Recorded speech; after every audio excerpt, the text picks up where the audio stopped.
Ang astrolohiya ay matagal nang nabighani ang sangkatauhan kung saan marami ang bumaling sa mga bituin upang maghanap ng mga pananaw sa kanilang hinaharap. Ang ilan ay naniniwala na ang ilang mga zodiac sign ay nagtataglay ng mga likas na katangian na nagtutulak sa kanila sa kayamanan at tagumpay. Habang ang astrolohiya ay hindi isang garantiya ng kaunlaran sa pananalapi, maaari itong magbigay ng mga kawili-wiling obserbasyon sa mga katangian at hilig ng personalidad. Sa video na ito, tuklasin natin ang 5 zodiac sign na kadalasang nauugnay sa kasaganahan sa pananalapi at ang mga katangiang maaaring magdala sa kanila sa landas tungo sa tunay na kayamanan. Kung ngayon mo palang nabisita ang channel na ito, huwag kalimutan ang mag-like at mag-share ng video na ito at mag-subscribe ka na din sa channel na ito. I-click mo na din ang notification bell para lagi kang updated sa mga bago pa naming mga uploads.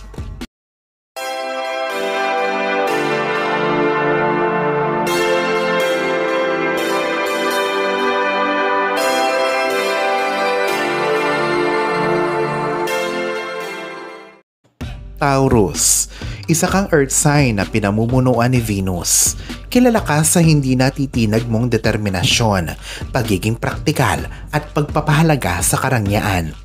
Ang mga katangiang ito ay kadalasang nagsisilbing matibay na pundasyon para sa tagumpay mo sa pananalapi. Ang mga individual na Taurus ay masipag at may responsibilidad sa kanilang mga pananalapi. Pinahahalagahan nila ang katatagan at pagiging bihasa sa pamamahala ng mga mapagkukunan. Ginagawa silang sanay sa pag-iimpok at pamumuhunan ng matalino.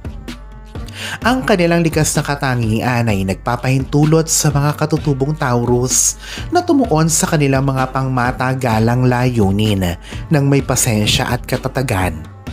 Hindi sila madaling maimpluwensya ng pabigla-bigla sa paggastos.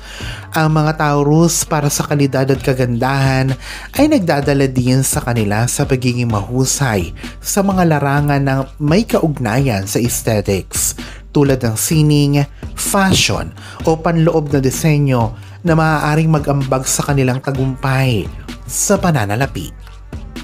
Capricorn, isa pang earth sign na pinamumunuan ni Saturn, ay madalas na nauugnay sa ambisyon, disiplina at isang malakas na etika sa trabaho. Ang mga individual na Capricorn ay may likas na hilig na umakyat sa hagdan ng tagumpay at handang maglaan ng hirap at pagsisikap na kinakailangan upang makamit ang kanilang mga layunin. Ang kanilang diskarte sa buhay ay tumutulong sa kanila na gumawa ng mahusay na mga desisyon pagdating sa pananalapi. Ang mga Capricorn ay kadalasang may pananagutan sa pananalapi mula sa pagkabata pa lamang na inuuna ang pagtitipid at pangmatagalang pamumuhunan. Ang kanilang likas na mga kasanayan sa pamumuno at kakayahang mag-estratehiya ay ginagawa silang angkop para sa mga pakikipagsapalaran sa negosyo o mataas na antas na mga posisyon sa mga korporasyon na nagdadala sa kanila sa mga potensyal na malaking kita sa pananalapi. Leo, isang fire sign na pinamumunuan ng araw, ay kilala para sa kanyang kumpiyansa, karisma at likas na talino. Ang mga Leo ay madalas na may makarismang personalidad na umaakit ng mga pagkakataon o oportunidad sa kanilang sariling paraan. Ang kanilang pagtitiwala sa sarili at kakayahang kumuha ng mga panganib ay nagbibigay daan sa kanila na sakupin ang tamang sandali para sa pinansyal na pakinabang. Ang mga Leo ay umuunlad sa mga posisyon kung saan sila ay maaaring sumikat at makilala. Maging ito pa man ay sa entertainment industry, public speaking o entrepreneurship. Ang kanilang mga katangian ng pamumuno ay gumagawa din ng mahusay na mga desisyon na may magandang dulot sa negosyo. Bukod pa rito, ang kanilang pagmamahal sa karangyaan at pagdanais na tamasahin ang mas magagandang bagay sa buhay ay kadalasang nagtutulak sa kanila na magsikap para sa tagumpay sa pananalapi. Virgo, isang earth sign na pinamumunuan ng Mercury, ay nilalarawan sa pamamagitan ng malinaw na pagpansin nito sa mga detalye, mga kasanayan sa pagsusuri at pagiging praktikal. Ang mga Virgo ay likas na maparaan at matipid na ginagawa silang mahusay sa pagbabudget at pagpaplano sa pananalapi.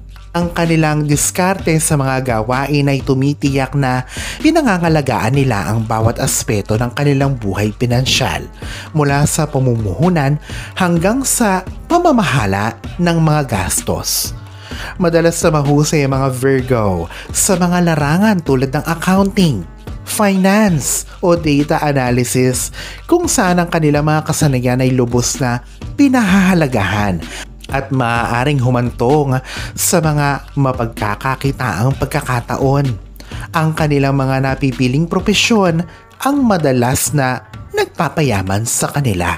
Scorpio, isang water sign na pinamumunuan ng Pluto, ay nauugnay sa intensity, determinasyon at pagbabago. Ang mga Scorpio ay may matalas na intuwisyon na nagbibigay daan sa kanila na makita ang mga pagkakataong maaaring makaligtaan ng iba.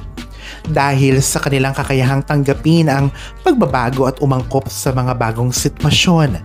Dahil sa kanilang kakayahang tanggapin ang pagbabago at umangkop sa mga bagong sitwasyon, nagiging maliksi sila sa pagpunta sa pabago-bagong estado ng negosyo at pamumuhunan. Ang pagiging maparaan at katatagan ng Scorpio ay nagpapahintulot sa kanila na makabangon mula sa mga paghina sa pananalapi at lumakas ng mas malakas.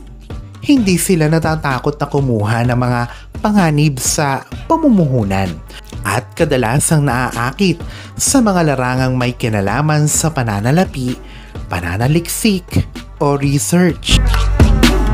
Habang ang astrolohiya ay nagbibigay ng mga kawili-wiling pananaw sa iba't ibang zodiac sign at kanilang mga katangian, mahalagang tandaan na ang tagumpay ng individual ay hinuhubog ng kombinasyon ng iba't ibang aspeto, kabilang ang mga personal na pagpipilian, kalagayan at pagsusumikap. Ang ipinanganak sa ilalim ng isa sa mga zodiac sign na ito ay hindi ginagarantiyahan ang pinansyal na kaunlaran. Sa paghahangad ng tagumpay at kasaganahan, mahalagang tumuon sa personal na pag-unlad, edukasyon sa pananalapi at paggawa ng matatalinong mga desisyon dito.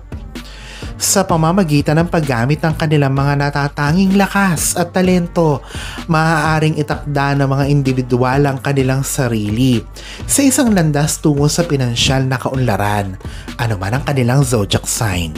Tandaan na ang paglalakbay ng bawat tao sa kayamanan ay natatangi at sa pamamagitan ng dedikasyon at tiyaga, kahit sino ay maaaring gawing makatotohanan ang kanilang mga pangarap. Alalahanin na sa poong may kapal pa din, nagmumula ang lahat ng pagpapala, ang kasipagan at ang kabutihan sa ating kapwa, kasabay ng buo mong pananalig sa may kapal. Ang siya pa rin na dapat ay manaig. Ang mga ito ay mga gabay lamang. This is Erfidel Rosario. Thank you for watching.